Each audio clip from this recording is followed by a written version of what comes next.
I've been hearing a ton of hype for the game SkyTeam, so I decided I need someone who has actually flown a plane to see how well this game does at simulating that experience. This is Legendary Tactics.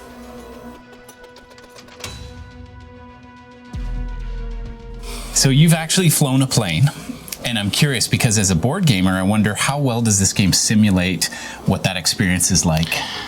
Well, I've only flown small planes, but this feels a little bit like it. I mean, the principles are there. You're trying to sort of keep in mind the same things you're doing when you're flying a plane.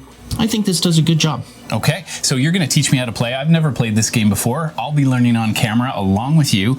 Let's see if Gastel can handle the teach. At any rate, so this is a fully cooperative and only two-player game. So you'll be the co-pilot, identified by orange and this yellow, and I'm the pilot, and I'm playing with blue dice. Now, I'm not allowed to see your dice, but the camera, we are going to have the dice slightly visible from the top cam, just in case you want to have a look at what we've got. Very good, very good. What you have to do is we have to get rid of these planes. These are our enemies. We blow them up? We blow them up. And as you can see, there's the little stick with a little button on it so you can fire your missiles. Rocket launcher? Yeah, it's a rocket launcher. That's right. Just ignore this communications headset with the tower. That has nothing to do with reality. That's nothing to do. You don't actually talk to a community. I think whenever I've landed, I just say, that plane's in my way, and then a missile comes up, blows it out of the sky. Problem solved. Cleared. So this plane here, if you're trying to clear, is that essentially it lands, or you're dodging the plane?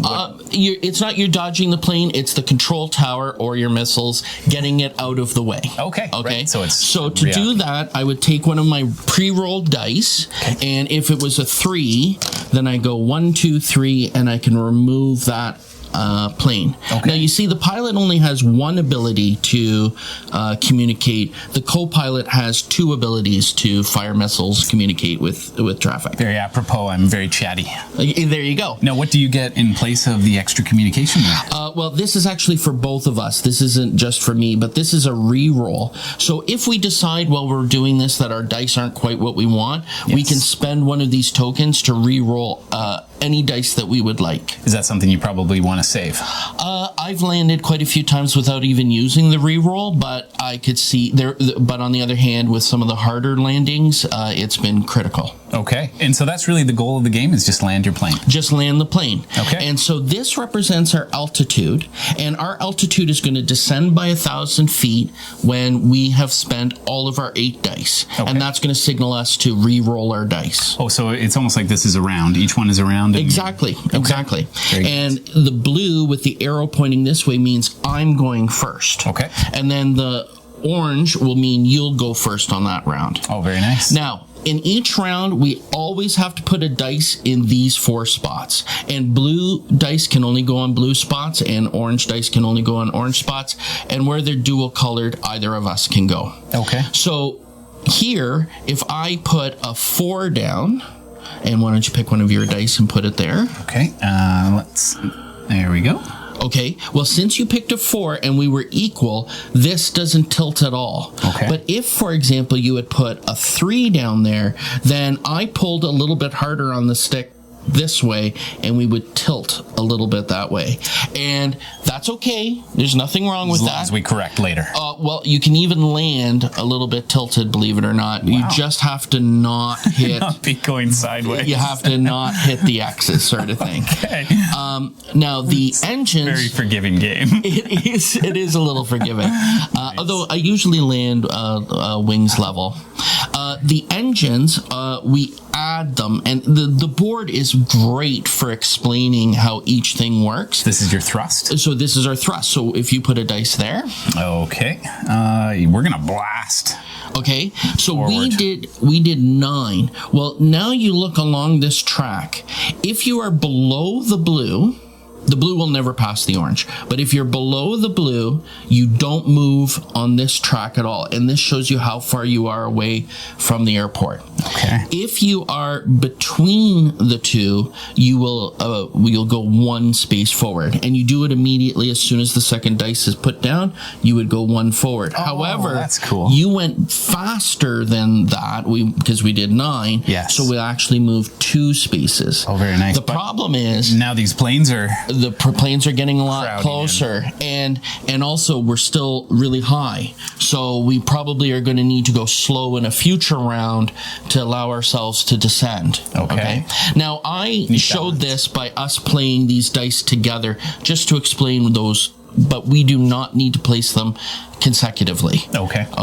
Right. The next... Any order we can... Any order. Any of order of operations. Okay. That's right. As long as we always play dice there and around. Now, is the idea of this shielding your dice from mine so that we don't have direct communication, i.e. there's a little bit of confusion between a pilot and a co-pilot who are doing different things? There's a lot of things going on in the cockpit, and you want to make sure that you're focusing on your stuff. You're going to say things like, how's the thrust level? And the other player, you're supposed to play in silence. I never play in silence because I don't like games that you play in silence. I'm here to play with my friends. I agree. Not be silent from them. So I might say, we really need to go hard on the thrust this time, or let's keep it medium on the thrust, or let's pause this turn and allow ourselves to descend a little bit. That's the point of a cooperative game, is to cooperate. Exactly. Hence the name. Yeah. This track over here is the landing gear, and only the pilot can do the landing gear. If I play a 6, that's 5, 6, so I can put that in there, and I slide this over to show that operation has been done. Okay. And the other thing I do is I move this up. The wheels have come down. We're a little less aerodynamically slick, and so now it's harder for us to go forward. Oh, and this is indicated right here that moves forward when you do any of these. That's right. Very and cool. What's really good about this little thing is that when I take my dice back at the end of the round, it shows that I've already done this one. Perfect. Now, we have a similar thing with the flaps here for the co-pilot, but they have a difference. With these arrows here, you actually have to put this flap down first, because you can't. Okay. You have to start with a little bit of flap and then add a little more flap as you're going along. So you're going to do that. As you put the flaps down, this orange arrow. So you can create more space between. Right, but once all of the flaps are down, you'll actually be at 12, and you won't be able to go 2 spaces. Because your flaps are down. You are slow, and you're generating a lot of lift, but you're also generating a lot of drag. Okay. Right. That makes sense. This is the wheel. I like that. I love when a game, the mechanisms feel like they reflect reality. Yes. Or thematically they work. And I think the board itself really makes it feel like you're flying an airplane sort of thing. Yeah. This is the brakes. This is for the pilot to do 2, 4, 6 in order, and it moves up the brake strength. It can be done at any time, but it only matters when you actually land at the airport. And the landing at the airport has a special round where you roll a die and you put them in the thrust, and the thrust has to be less than the brake level. Okay. That's how you successfully land.